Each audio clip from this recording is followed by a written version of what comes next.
Hey guys, welcome back to Young Americans Abroad. My name is Austin.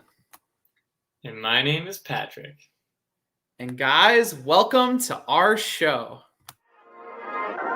Yeah, we got AVT and PAT. They talking about young Americans overseas. We got McKinney, Pulisic, Reynolds, and Dest. Got that red, white, and blue. USA on the crest from England, Germany, from Belgium to Spain. Racking up all the medals on the trophy train. Got one thing on their mind.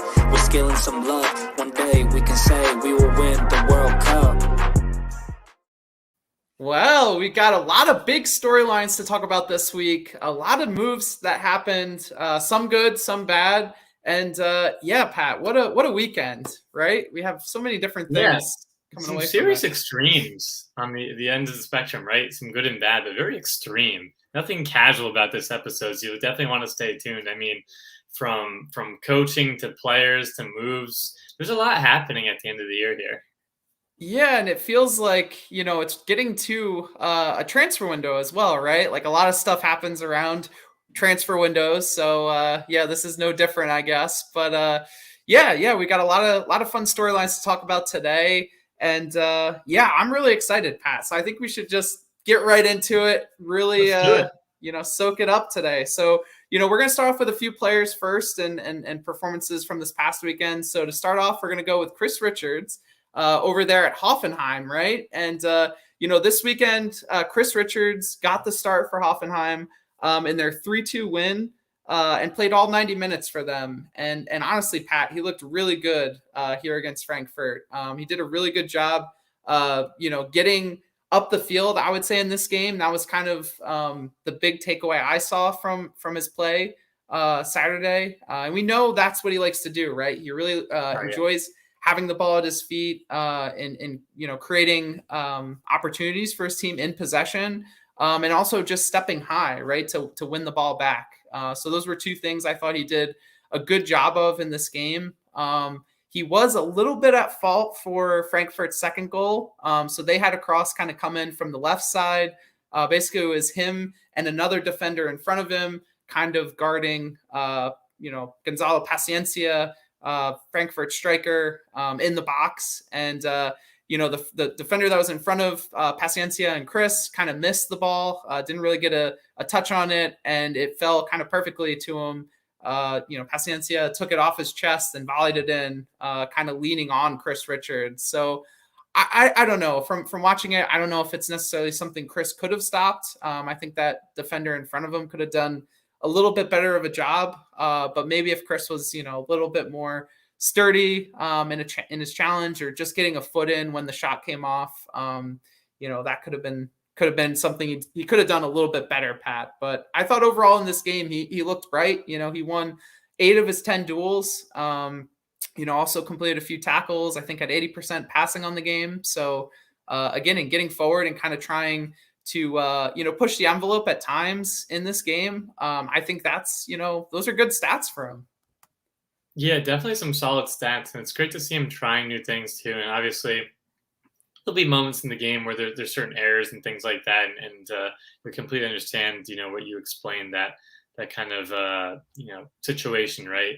With the goals allowing. But yeah, Richards is just really taking his chances here, and obviously it's been some ups and downs, but I mean just the more game time for a team that's doing really, really well in the Bundesliga, what more could you ask for, especially if you're from the Bayern club, the parent club situation too, where you're seeing kind of the progression. But I think Richards just offers so much moving forward, progressing the ball there, but just his physicality, winning the duels.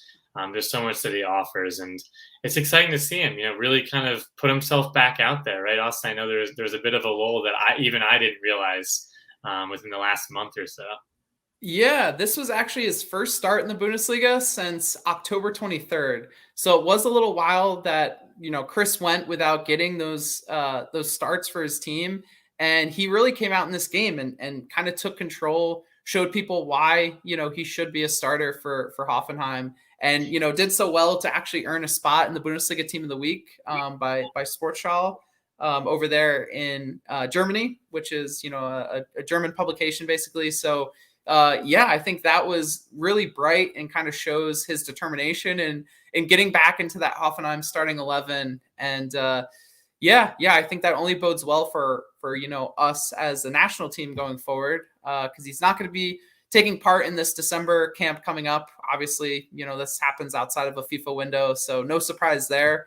But when you look at those games that are coming up at the end of January, beginning of February, if he can, again, consistently get back into that starting 11 for Hoffenheim and be a top, center back for a good team there, in Germany, I think that gives us, again, another solid option in those games, those World Cup qualifiers to kind of, have on our side there, on our team. It's always Also, good to have options. Question for you, I'm sure the fans have it too. Sure. Obviously, with the loan right in Bayern situation, love to, of course, see him at Bayern playing. That'd be awesome. But is it realistic that Hoffenheim, with his value, maybe option to buy there, at the end of the loan here? Would that be pretty realistic? I think it's realistic. Hoffenheim's sitting 5th right now in the Bundesliga. Bayern just spent on Deo Upamecano this past year. They've got some other center backs there, currently in their team that they want to give minutes to. So I'm not 100% sure there's going to be consistent game time for Chris if he goes back to Bayern at the end of the year. And I think what we saw this year with Chris being very aggressive in pursuing this Hoffenheim loan, I think you're going to see that again this summer. And I think that's smart from his side of things, right? Because he wants a spot on that World Cup roster in 2022. He wants to start not only for, his club team, but he also wants to start for our American team. So I think, I think if push comes to shove, maybe a full-time move to another team that's in the position of Hoffenheim, right around that, top 5, team in the Bundesliga, whoever's kind of in and around that position later on in the season that has some money, maybe that would be a team you could move to. If not on a permanent transfer, then maybe go out on another loan for a season or a half season, just to, again, continue to get playing time at a high level for a club, in a really talented league. So that's kind of my take on him. I think right now it makes sense to get playing time. So, if the Bayern route opens later on, I'm all for it. But I think where they're at right now and where he's at, I think, staying at Hoffenheim or going to a team like Hoffenheim next year could be, again, another viable option for him. Yeah, no, I couldn't agree more. I think especially with the World Cup coming and again, obviously players want to take chances, right? Get to the highest level, certain situations, but you almost, I don't even want to say conservatively, but just like where you're at, if you're in a good situation, you're playing, you're in a top, league, top team, why kind of ruffle feathers and something else happens and limits your game time, right before potential. And I hope I'm not jinxing us here, guys, but before, hopefully getting to a World Cup, it just, I don't know. You've seen certain players, right, that we've covered here in the show in the past where they've gone somewhere and then just fade completely out of camp in the team. And you don't want to ruffle any feathers, in my opinion. Yeah, for sure. And I think he's smart in thinking about that too. And again, I think that's what influenced his decision this year. So I expect nothing less, when it comes to it this summer for him and figuring out what's next in his career. I think he's a player that's really, has a good head on his shoulders and is really calculated in what he does. So I think that's all for Chris today. We're going to keep watching him, see what he can do, and hopefully he gets another start this week, for Hoffenheim. And we're going to move on to our second player for today, Pat. And who would that be? Yeah. And this is a player who needs some playing time and needs new situations. It's not what we want happening, right? And I think you all know who we're talking about. It's BBB. And we're going to talk about Bryan Reynolds' future here in Roma and the Mourinho saga we've been covering, right?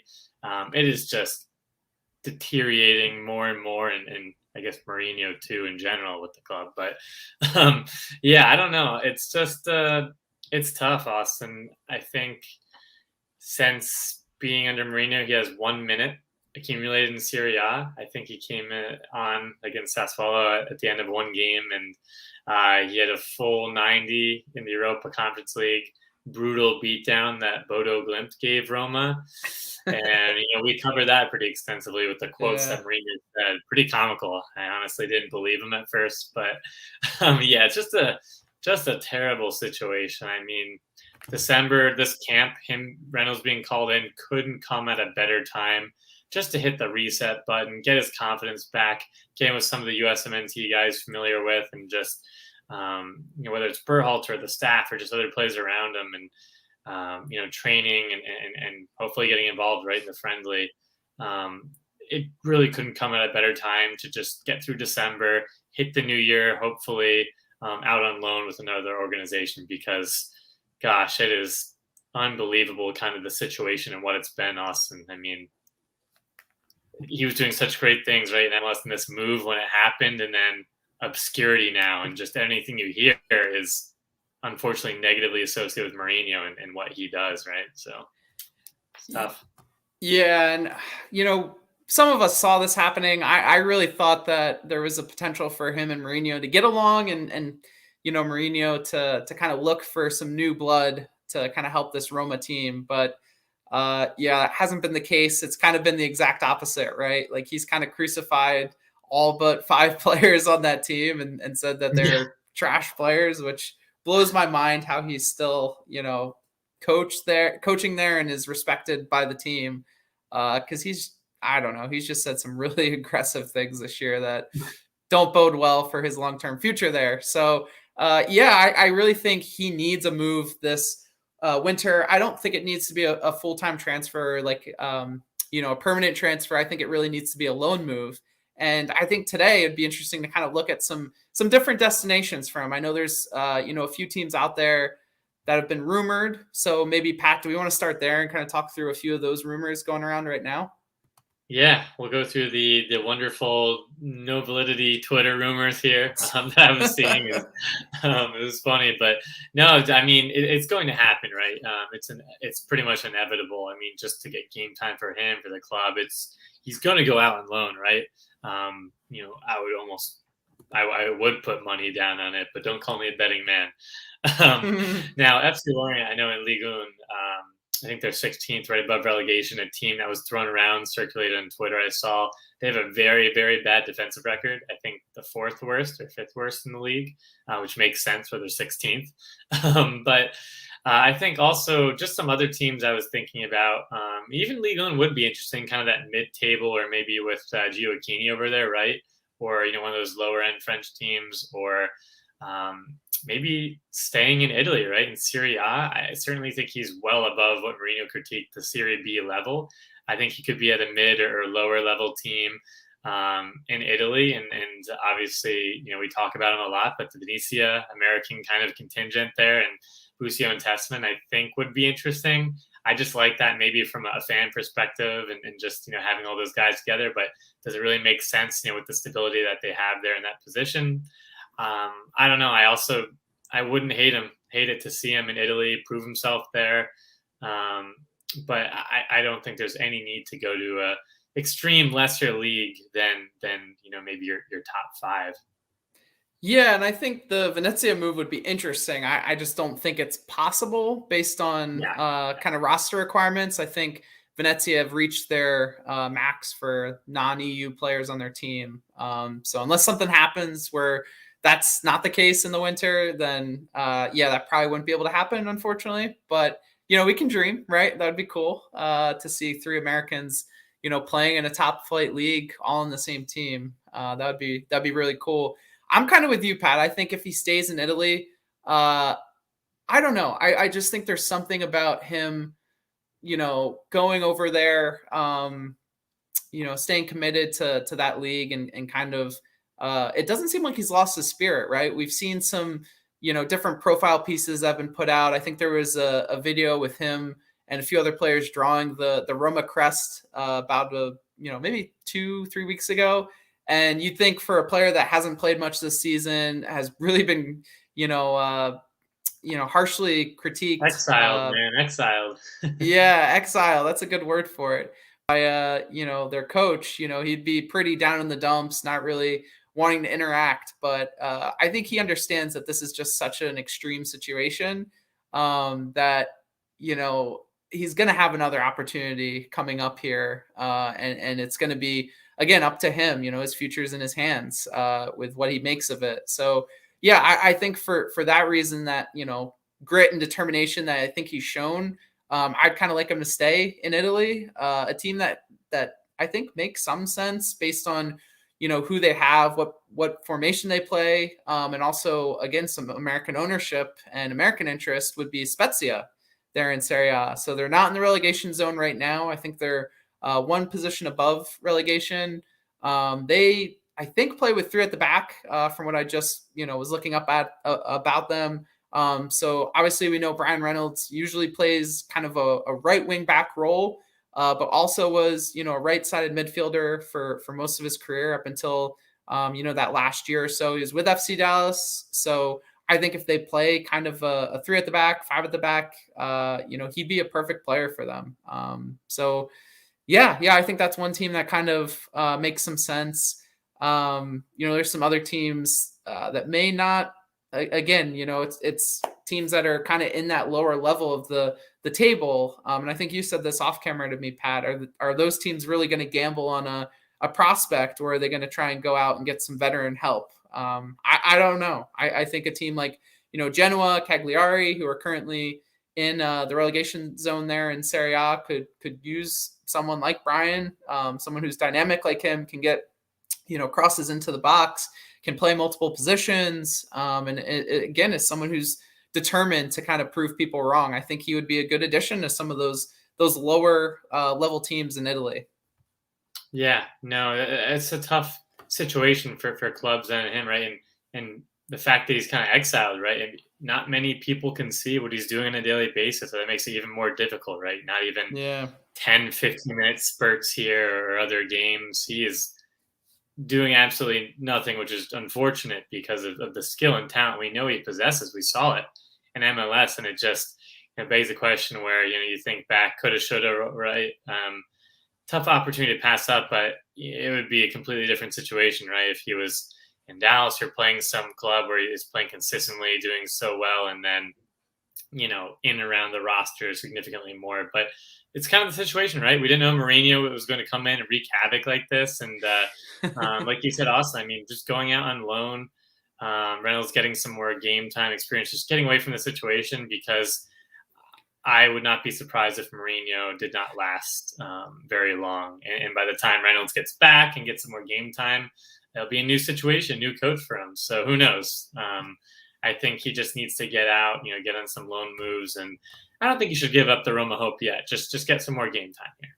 Yeah, and I think that's a pretty safe thing to say too. Yeah, I don't think Jose lasts past this season. That's just my perspective, and it sounds like yours as well, Pat. So yeah, I think for that reason, again, making a permanent move is not really the smart decision here. I think a loan is the perfect move he needs and is seeking. So yeah, I'm curious to see what happens with him. Again, got called up for December, so hopefully we get to see him kind of play some minutes in this game, and again, show people what he can do. That's all we can kind of hope for right now. So I think with that, we're going to pivot over to probably the most interesting topic of our show today, and that's talking about two coaches. We're going to pair them together here based on some history they have together. So that's really Jesse Marsch, getting sacked at Leipzig, and then also today, coming out that Chris Armas is supposed to be joining Ralph Rangnick's staff there at Man United. So we'll start with Jesse Marsch, and we saw this coming obviously for the past month or so, right? Performance hasn't really been up to the standard that Leipzig have been looking for this season so far. And it seemed like Jesse's been in the hot seat ever since maybe early September, which is unfortunate, right? It's not what we wanted to see from his time there. As a head manager in the Bundesliga, that's not what we wanted to see at all. So it really kind of sucks to see, him not finish the season with Leipzig. and things going sour. So with his time there, Leipzig was 5-3-5 in the Bundesliga, and they're also currently in 11th at the time of his departure. So again, for a team that finished runner-up the past 2 seasons, made it to the Champions League semifinal. Obviously, expectations were high. I know some players were transferred this summer that made things a little bit difficult, and that, change was necessary, and it was going to take time for some of these players to adapt. But Pat, it really just didn't sound like that adaptation happened for Jesse and the team. It just seems like they didn't really pick up on the system he was trying to implement. There was some, players that were upset about some of the changes, things like that. So it's just really unfortunate. What do you think, Pat, really went wrong in this scenario? Is someone more at fault than someone else? Is it just, unfortunately, things not working out, a simple case of players and coaches not seeing eye to eye, or is there more to this situation? That's a good question. Just because, doing a little bit of research there, I mean, obviously, there could be more to it, right? From a structure standpoint, and almost kind of set up to fail in a way where maybe they didn't have all the pieces in play. But again, I think Marsch, just being at the head, being at the helm, couldn't really get this team to gel, like you said. And obviously, he just seemed like, we saw some highlights, right? Where he had those motivating, passionate speeches there. It seemed like none of that could really connect, with this group. And just when you thought things were going right, was it the last 2 months ago, starting to pick up some results, and then all of a sudden just tanked back down. And he just, for some reason, he seems like a great man, man management or man manager, whatever I'm trying to say there, but he just could not get that locker room together. The cohesiveness there, and you could see, there's some mutiny on the ship, Austin. There's certainly some mutiny, I think, at play. But I mean, just look what he took over, though. I mean, everything was set up so high, and maybe it's a little bit unrealistic, but I certainly think where they are, it's definitely pretty brutal for them. But I mean, they lost, some of their top center backs there. Liverpool snagged one of them. But I mean, they brought in Silva too, which is great. But then, they really couldn't replicate and replace, Timo Werner's impact that he had there. And things just didn't seem to be in place too. And I don't know if he was kind of the savior to rally everyone together and bring the best out of players, but I think just a culmination there. But I think there's something a little bit bigger behind the scenes too. I mean, we might see it with the next manager too, some underlying issues. Yeah, and I really think the root of this problem, and you kind of touched on it a little bit, Pat, is that this was a big change for Leipzig and for Jesse Marsch. So again, looking at it from an American perspective and in Marsch's, point of view, coming from a team like Salzburg in Austria, where, the only pressure is really to not win, that league every year against some really lesser competition, right? Like that team has the resources, the talent of, all the other teams pretty much put together, right? Like it's not really close there in Austria. So I think coming from an environment like that, where, there is pressure, right? I'm not sitting here saying there's no pressure, but moving from there to go to a team that, again, was runners up 2 years in a row, again, semifinalists in the Champions League. Their coach went to the best team in Germany, perhaps the world, and was really well respected, well liked, had a lot of players that, again, you heard stories about them maturing. Julian Nagelsmann's system was so complex and very advanced, kind of state of the art, to come into a situation like that from Jesse Marsch's perspective, where, his style of play is a lot different than Julian Nagelsmann. Julian Nagelsmann likes possession, really is, again, complex in the way he sets up his team and how flexible he uses players in his tactics. And Jesse Marsch is more of a, kind of old school press, Gengen pressing, right? Type of play. Yes, he has some different nuances he likes to impart on players. And, I don't think he's a bad tactical manager. I just don't think, he's up to the level that Julian Nagelsmann is. And I think a lot of times with that, that's tough going into a situation where, you're not maybe as good as the last person in terms of one aspect of your coaching stature. I feel like that kind of leads you to people starting to doubt you. And maybe that's where it did go wrong with his, chemistry and having a hard time to kind of rally the locker room around what he was trying to teach them. So yeah, I think that's tough. I think we also, have to think about, again, the language barrier. I think that's another, way that makes this change really tough. And again, just the culture change from going from America to Austria to Germany. And obviously had some time there before. So I don't think that was the biggest factor. But again, stepping into a team that had really high expectations, part of me just thinks it was kind of too much too quickly for Jesse Marsch, and maybe a move to another team that was, middle of the Bundesliga, a team that was kind of right around the Europa League position, maybe a team like Frankfurt, who were looking for a coach this past year, could have been a better move for him, even though it was away from the Red Bull umbrella and could have seemed like more of a risk at that time. I think in hindsight now, it looks like maybe a little bit of a safer move, and maybe this would have been a slightly different outcome if that was kind of the situation he walked into instead of this one. Yeah, that's kind of my thought process too. I mean, bring up a great point, and maybe it was too much too soon. And you saw again certain stints too, and not to compare it directly, right? But when Bradley, got that huge opportunity at Swansea, and how that was that was pretty brutal. Right? You can't really compare that. But maybe I don't know. I think it's not the same. I don't think it's necessarily directly comparable, but I mean, those were two, pretty short stints. Jesse Marsch was only there for a few months. But, from that. Yeah, I don't want to be too negative. But yeah, I mean, I don't know. Maybe like a mid-table, maybe some team on the fringes of Europa or in the Europa Conference League now, but maybe it would have been better. I think Frankfurt was a pretty good shout too. Austin, yeah, it's just that I guess staying in that Red Bull, that Red Bull system and what he's kind of progressed into, he was the perfect, like, okay, this is it, like the natural progression that he had, and now it's all just kind of, crumbled. The path that the perfect pathway kind of crumbled. So now it's, picking up the pieces. Where do you go from here? There's a lot of rumors and options. He still has some respect, right, and credibility, what he was able to do in Austria, and then even obviously back home, the US. He still has some great connections there. So we'll have to see, right? Yeah, and you bring up a good point that I think you also brought up earlier with things changing at Leipzig, right?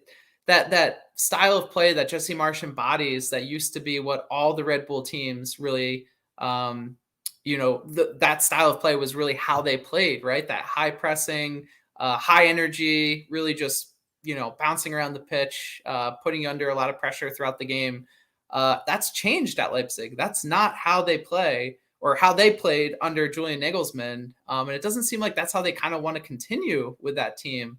So I think, again, with that, I think that kind of set Jesse Marsch up to fail, because I think he coming in thought that the expectation was, let's go back to that style.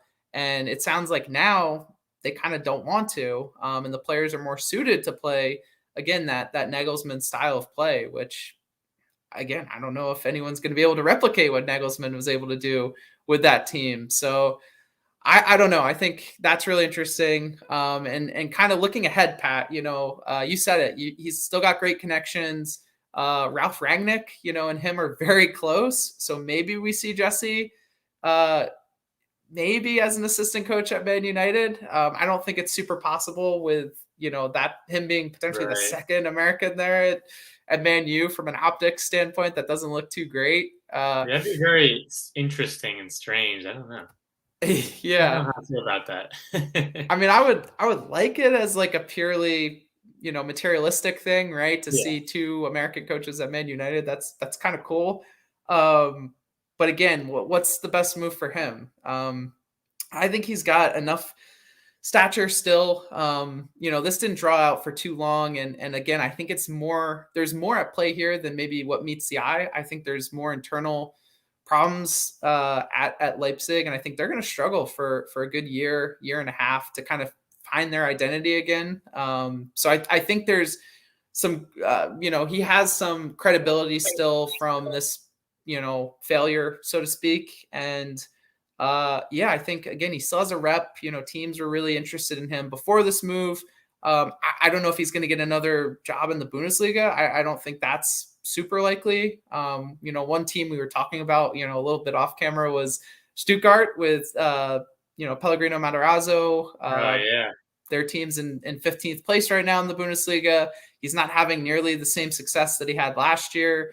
Does he get sacked and maybe Jesse Marsch, replace him and fill in his shoes? Maybe that's something to look at. Does he go back to, another team outside of the top 5 leagues and kind of, ply his trade in another league for, a top team in Belgium, a top team in the Eredivisie, something like that? Or does he just kind of, play the field, play his options out, see what options open up based on some coaches he knows? Maybe, waits for the USMNT job. Who knows? But I think it's good to have options, right? And it's funny that, him and Bob Bradley are both, free agents right now. And, 6 months ago, a lot of people were hoping that one of them could replace Greg Berhalter somehow, for that head USMNT job. So I don't know. I just think it's kind of funny how the world works and, what's going on right now. Yeah, no, it is kind of funny how that works. And I'm just picturing some kind of like, meme or something where they're sitting, Twitter fingers, right? Or anything that Berhalter does or poor performance or something. But I don't know. It's just interesting because those are two, very well-known, notorious in the USMNT and just the US, right, soccer sphere. You could say that had some mixed bag of performances. But he's still such a bright coach here, and you could say, right, young coach in his career. Yeah, still young. He's still pretty young there, and I don't think he should give up on Europe by any means. I'd love to see him, take a team maybe in that Europa League or borderline Champions League, level. I still think he could do that. Or again, maybe it's not even with the Bundesliga, or it's a like you said, the Netherlands or Belgium or somewhere where those teams are qualifying for the Champions League or in that kind of realm, I think would be interesting. So it's tough, right? But I think we knew this was going to come, and just that kind of, you're holding your breath as his tenure here at Leipzig went, and now it's just kind of almost maybe a relief, and now he can kind of just hit the reset button here. Yeah, I really think so. We've been kind of on edge the past month or so, wondering if that's going to happen or not. And now that's happened. It's kind of like, okay, well, it happened. Let's move on from it and, see what else happens. And I think, again, Jesse Marsch is someone who's not, something like this, I don't think is going to completely defeat him, right? Like he got fired from his first coaching job at Montreal and, really rebounded from that and kind of came back stronger. And I think, again, there's a lot of lessons to learn from this. We actually heard, some interesting reports out of, his time at Leipzig. I think this will be the final thing we'll talk about before we move on. But, it sounded like he actually went to management and said that maybe he's not the right guy for this job and what the team, is requiring from him, that maybe his play style doesn't kind of line up with the players that they have at Leipzig and maybe again, it's just not a good fit for him in this time to be the manager at Leipzig. It sounded like he went to the front office there at some point in early October, I believe, and then again in early November to kind of have a conversation. So again, I don't know if that's good, because it's never good to hear a coach, lack confidence in his abilities and kind of throwing the towel almost, Yeah, but I also think there's an aspect of that's really appealing in the sense that he he's aware, right? He's emotionally aware of the situation, and again, I think this Leipzig situation is going to be something bigger than him. I really think they're going to struggle to find their identity here in the next few years, And I think it was a fair question to ask, because Jesse Marsch plays a very different style than they played last year. And again, if that's not what, management wants, and if it's not something that is going to work for them and the team, then maybe it is smart to kind of cut your losses and say, okay, well, before we kind of, beat our heads against the wall and get real frustrated with how things are turning out, then maybe it's best to recognize that difference in opinion or difference in perspective and kind of make a change. So yeah, I don't know. Definitely just something to kind of throw out there to all you guys listening to add like a little tidbit to this story, which I thought was kind of interesting. So yeah, definitely. And I know just along the lines too, of coaches and American moves, and yeah, kind of something I didn't see coming, right, Austin? And I know you have a little more insight than myself, so take it away here. What are your thoughts about this Manchester United acquisition? Yeah, so Chris Armas, former New York Red Bulls, former Toronto FC manager, will be a part of Ralph Rangnick's interim staff as an assistant coach at Man United. So yeah, I guess the news broke today from Taylor Twellman. I think Fabrizio Romano also tweeted something else out about this. Yeah, because he is truly in the know. So yeah, I don't even know where to begin. It's just so kind of funny to me, ironic. Chris Armas is a very interesting figure, I think, in American soccer and definitely the MLS landscape. So just some recent history of him as a coach. He's an assistant under Jesse Marsch there at the New York Red Bulls, actually worked with Ralph Rangnick when he spent some time there developing that club and, again, developing kind of the Red Bull strategy. So that's how they kind of knew each other. After Jesse Marsch left for that assistant coach position at Leipzig, he took over the Red Bulls and really spent about 2.5 years at the helm of them. Parted ways at the end of, I believe it was 2020. Well, he parted, whatever that last season he was, it could have been 2019. Yeah. He basically parted ways with the team prematurely because of some differences with him, the players, and then also administration not seeing eye to eye. So, I think the one thing that we'll get out of this trajectory, this timeline of Chris Armas, is that he's not afraid to ruffle feathers. So that's how it ended in New York this past season. Greg Vanney left to coach the Galaxy, right, this season. So Chris Armas was hired by Toronto, proceeded to go 1-8-2, and was fired after their biggest loss ever, which I believe was 7-1. So not a good tenure there. Got into kind of a rift. They were good friends, Austin? No, they're definitely not good friends because they got into a rift, and basically Josie said he'd never play for him as long as he was at the club. So I think that was about 2 weeks before he got fired.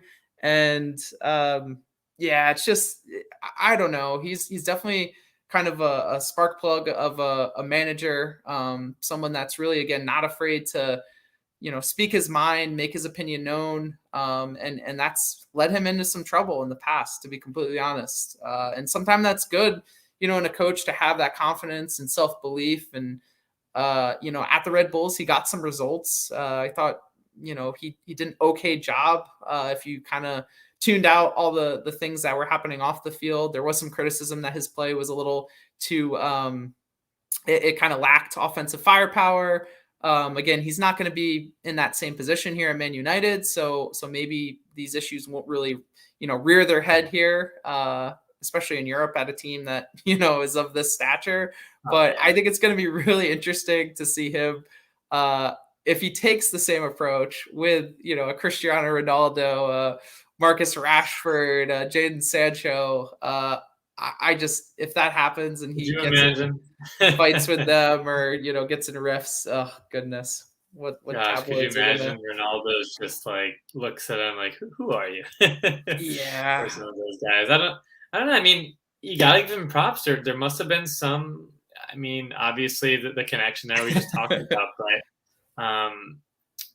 there's been some stories, right, that we've discussed and you brought up, right, with the the kind of meltdown there in Toronto, but to land this Man United job, right? Their interviews, other things, right? And they've looked at everything, right, from the good and the bad, and they made the decision here. So again, it's not like he's the head coach or anything, but still a pretty great assistant to be, one of the most famous clubs in the world. I mean, that's no small feat, right? That's no small task. So it'd be kind of interesting to see, his role. And if there's any chance we can get some kind of like, I don't know, like a Gioacchini, he covers the USMNT sidelines for altar, kind of like camera on him just to see, what we can get, from stories or during games, just panning to the bench. I don't know. We'll have to watch it, but I'm kind of excited too. Intrigued, excited, confused, all of those emotions. Yeah, and I think it's good, right, for American soccer to get another name out there, kind of in, the European spotlight, get some people thinking that, American coaches can coach at this level and be associated with teams that, are big clubs. So at the very least, hopefully it works out for that reason. I'm not really holding my breath. I'm not a big, Man U fan, so it doesn't pain me to say this, but I don't think the Ralph Rangnick era is really going to, change things there at Man U. I think he's a great, philosopher of soccer and has some really cool ideas, but the experience he has does not really translate to Man U's situation right now. So I don't know. I just think people are expecting a little too much of him. And obviously he's not going to be the manager long-term, but he is going to, play a role there in their development. So I don't know. We'll kind of see what happens there. Yeah. Only time will tell, but I guess kind of the last topic here, right? And moving on to some exciting news as well for the USMNT here, right? Repping the jerseys here. I know Austin got a pretty cool one on yourself. We both got USWNT jerseys, but hey, that's okay. That's okay. It's okay, right? But we're going on to the USMNT December roster here in the camp. So really exciting storylines, but obviously, the 26 camp roster. There's the Bosnia and Herzegovina friendly there. I believe on that was it the 17th of December or the 18th? I think it's the 17th. So it's a unique window, right, where it's not taking place during an international window, where clubs are not required to release their players. So mostly domestic players, obviously some that are not in the MLS playoffs. I mentioned this to Austin off camera, but obviously with the Union being out, that was pretty heartbreaking, for myself. Being one of the first MLS teams that I really, supported there, especially when they came to our area. That was heartbreaking, but nonetheless. And especially in the way it happened too, right? With the COVID, scratches. Brutal. Yeah. Really disappointing. Brutal. Don't remind me. but I mean, this camp will be, awesome, from the World Cup qualifying experience that we had with Turner, right? I figure Zimmerman, the aerial master, and then obviously up top with Ricardo Pepi, Giassi Zardes, back there, and then Jesus Ferreira, who we saw a little bit, right? And I'm intrigued. I want to see a little bit more from there, but I know just quickly too, and I want to toss it to you, Austin, get your thoughts. I believe just from the kind of rest side of things and omissions, you could say that could possibly participate in this camp. Miles Robinson, makes complete sense. I mean, that guy has just had an awesome run, right, within the last year or so, and how much he's played in the game time. So give him a break, and then obviously Leggett and Areola too. And then DK. Which I originally thought was kind of a snub, but also Berhalter did say, I think in one of the interviews, DK really just to get some rest and start off strong, within the new year here. So, I'm not too, upset at that. I think all those players, have done so much, for club, country, just wear and tear on the body, right? So I think it makes sense to me. Yeah. And DK is the one player I really, wanted to see in this camp. I think of all the players that got left off this roster. Yeah. But it does make sense. Hopefully something happens with him this winter as well, where he goes abroad, right? That's kind of the hope. But I don't know. There's not as much talk about him now as there was this past summer. So, we'll have to kind of see what happens there. Yeah, I mean, I really love the young players that were called up to this team. And obviously that's kind of the slant we like looking at, for these rosters, right? We really enjoy watching the young talent, whether it's, players from MLS or players abroad. But, Gabriel Solnina, right, as a goalkeeper, I think he was just rated on Transfer Market, which, isn't 100% accurate at the age level of 17. It's really hard to kind of, gain an accurate understanding of values, but he was just ranked, I think, the most valuable goalkeeper in the world at that age group. So, definitely kind of interesting. And in this game, maybe we'll get to see him. I think Matt Turner will probably play most of the minutes, but it would be great to kind of get him involved in this game or in this camp, excuse me, and just get him some exposure to see if he's someone that's a little bit further along than maybe we think he is, and could be an option for 2022 at the very least as like a backup, something like that. I also like, Justin Che. I think Justin Che really is a big time prospect. So good to just keep him around this team. Was also called up, I think, earlier in the year for some games. I'm kind of blanking at when that was for some senior games, a senior camp. So good to see him called up. Jonathan Gomez, obviously, right, Pat? Like that's the one player. Win that battle. Yeah, you gotta win that battle. Come on. Yeah, and going to Real Sociedad too, right? This winter, like that's a big time move. Really good to see him finally get called up to the full team. And yeah, really excited about his future. I think he's a really bright prospect, and definitely want to keep an eye on.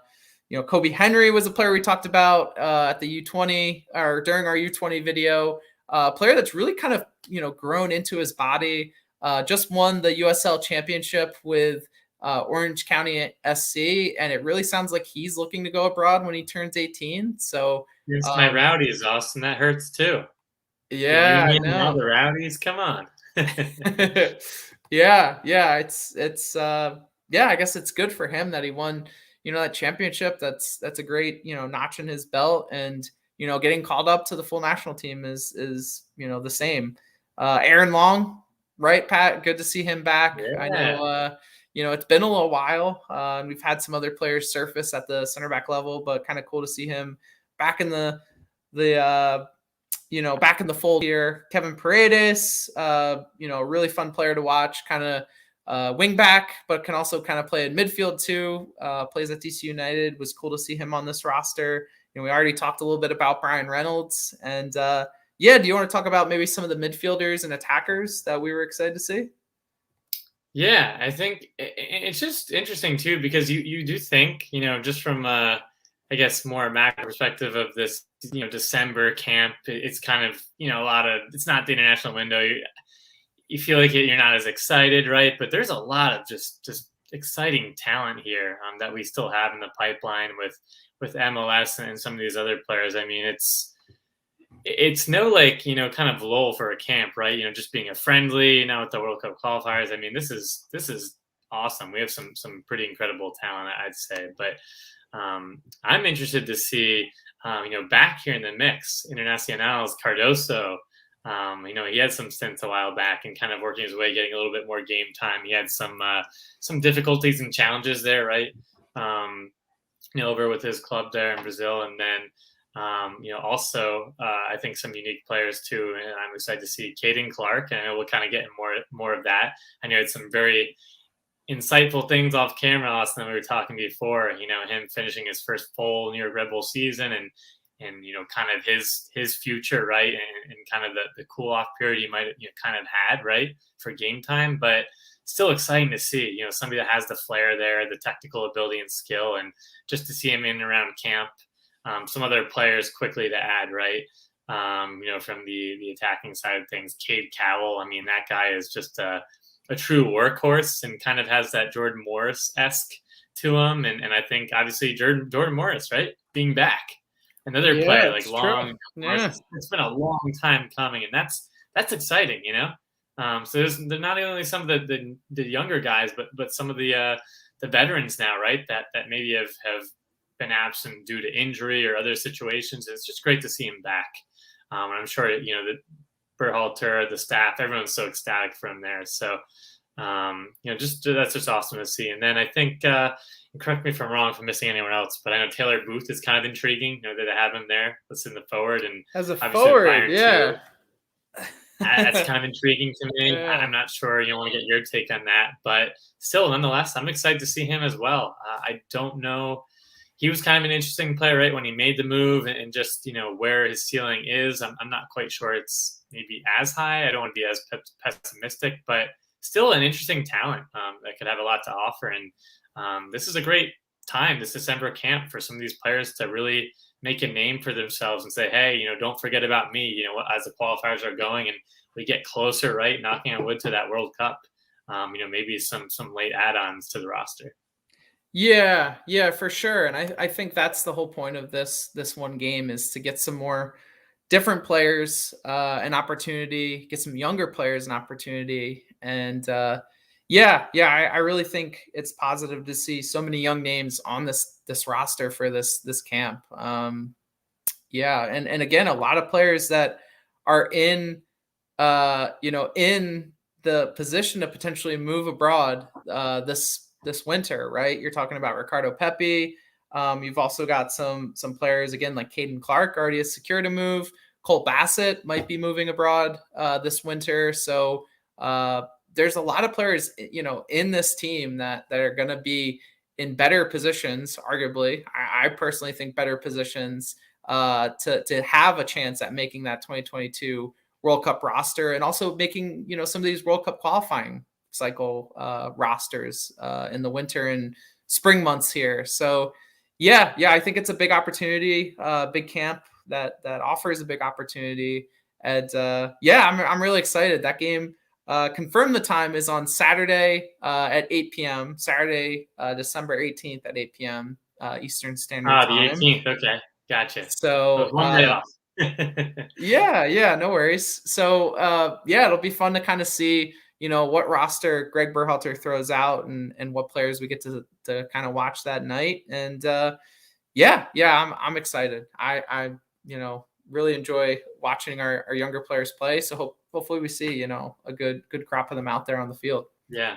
I couldn't agree more too. And hopefully, I think I saw Roldan, on this roster. So hopefully maybe we see some other more exciting talents, right? And then Jackson Yule's back in the fold. So can't shake it, some players, right, that we're all going to be. What'd you say? Can't shake it. I just miss Will Trapp, man. I miss Will Trapp. Wish he was on this roster. Don't say that. He's Greg's watching and listening to this right now. So but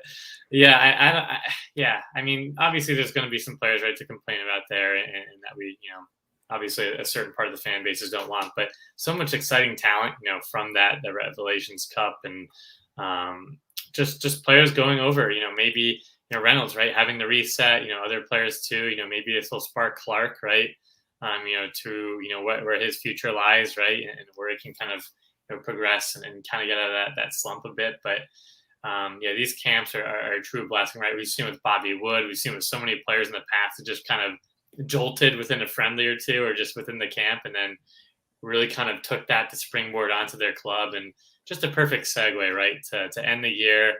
It's been a great time, wearing this crest, right, Austin, and just, supporting our guys. It's fun to be talking about the team again. And even people are excited for the friendlies, right, to see who else we have in the pool.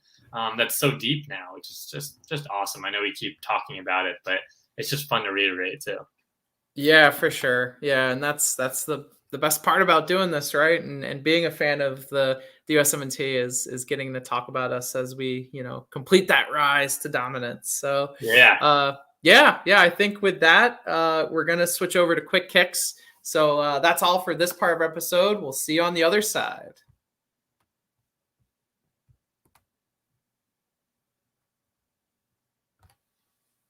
All right, so we're back for quick kicks, and we got a kind of a long list today, Pat. So we're gonna take our time a little bit. We'll start off today with Christian Pulisic, who started and played 90 minutes for Chelsea in their 2-1 win over Watford. So that was midweek, and then over the weekend he subbed on for the final 18 minutes of Chelsea's 3-2 loss to West Ham. So not the best weekend for Chelsea. So yeah. Knocking points for my Liverpool. Got to throw them in there. Yeah, right. Heading over to Spain with Sergiño Dest in Barcelona. So it's great to see Dest, right? Back healthy, get some minutes under his belt. Unfortunately, it looks like Xavi's luck did kind of run out now that they did get their first loss there under him to Real Betis. Diego's old team, right? He's making a transfer back to MLS. Or to MLS, I should say. But Dest did get the full 90 in this game. Tough win, no loss. And I know there was some talks around, tactics and he, having these tactical sessions. So kind of curious about the stories behind that, but hopefully we see improvement. Yeah, not sure what to make of them, to be completely honest, but we'll have to keep watching that. And now heading over to Germany, we have Tyler Adams, who started and played 90 minutes for Leipzig in their 2-1 loss to Union Berlin. And Antonee Robinson, kind of interesting here. He was slated to start, in a big game, against second place Bournemouth there for Fulham. And last minute change, Joe Bryant came in there, but unique, right? There's some kind of rumor, speculation, right? Robinson and his partner were expecting a baby in December. So that's something that we could find out on social media pretty quickly, which is awesome for him. Congrats to Antonee. Sounds familiar. Family. Yeah, sounds familiar. For YAA fans here, I might have my wife and I a December baby here to announce it. So we'll have to watch that too, but you never know. I'm assuming that's the reason for the omission here, but congrats to Antonee. I mean, he has had quite the career, and I know, some personal things do take precedence. So hopefully we'll see him back in Fulham and get back to the Premier League, right? Yeah, for sure. That's exciting. And moving again back to Germany, we have Joe Scally, who unfortunately started and played all 90 minutes for Gladbach. But that was in a bad 6-0 loss to Freiburg. So not a great weekend for Gladbach. Yeah. Oh, gosh, that is that's pretty brutal. A doozy. Yeah. But I know I guess on some more positive or maybe not positive news, they still lost, but Konrad de la Fuente spoke too soon. Konrad did start. He went 57 minutes for Marseille in a tough 2-1 loss to Brest there. So great to see him get some minutes there, but kind of got pulled early on in the second half. So we'll just have to watch. Yeah, and going over to Austria, we have Brenden Aaronson, who subbed on and played the final 28 minutes for Salzburg, and that's in their 2-1 win this weekend. And Eunice, I think, Austin, it's just, for the Copa del Rey, it's great to see him get a full 90, right? It's a goal and an assist, which is pretty incredible. A solid outing there and a nice 3-0 win. And then over the weekend, right, for La Liga, started on the bench again, and he came on the 84th minute in a 2-1 win for Valencia. Again, maybe something we talk about down the line. I'm not sure why he's not getting as much game time with the impact he had in the Copa del Rey, but we'll have to keep monitoring that. Yeah, for sure. It's good to see him, get on the score sheet there. It's kind of cool. And going to England, we have Josh Sargent. So Josh midweek started and played 67 minutes for Norwich in their 1-1 draw with Newcastle. So we're able to pick up a crucial point over lowly Newcastle midweek, and then subbed on and played the final 21 minutes for Norwich in their 3-0 loss to Spurs this weekend. So kind of came on when the game was pretty much out of reach. Still toiling away, but no real goals to show for it, unfortunately. So yeah, we get there. Yeah. Still believe. And Luca de la Torre. Obviously got the start. He's getting some great game time, but they had a tough, brutal 1-0 loss to Hermine there. And I think they're struggling right at the bottom, of the league. So interesting to kind of watch that club situation too unfold.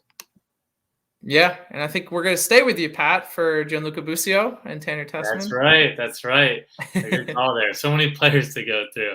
But yeah, the Mitzia boys. So Busio and Tessman here. Quite the game and involvement. So Hellas Verona, I believe they played. They both started on the bench for that game. And Venezia had a 3-0 lead at the half. But unfortunately, pretty quick in the second half, Verona had 3 quick goals. And Venezia went down to 10 men there. So Busio and Tessman, subbed, I think Busio in the 64th. Tanner Tessman in the 73rd, a little bit later to the end, to try to stop the bleeding there, and salvage a draw or maybe get the win. But they really couldn't do so. And Rona did score again in the 85th minute. So they're still above, I believe, that relegation spot. But they're in a bad run of form right now. Yeah, not so good. But yeah, I think better days ahead. So going over to France now, we have Nick Gioacchini, who subbed on and played the final 22 minutes for Montpellier in their 1-0 win. So good to see him getting more game time. Yeah, couldn't ask for more. And Sam Vines, who's starting to pick it up again for Royal Antwerp there. He started and played the full 90 in a really strong performance in a 1-0 win. And I believe they're in second, so pretty good in the standings right now. Yeah, really positive. What he's doing over there is really positive. So good to see.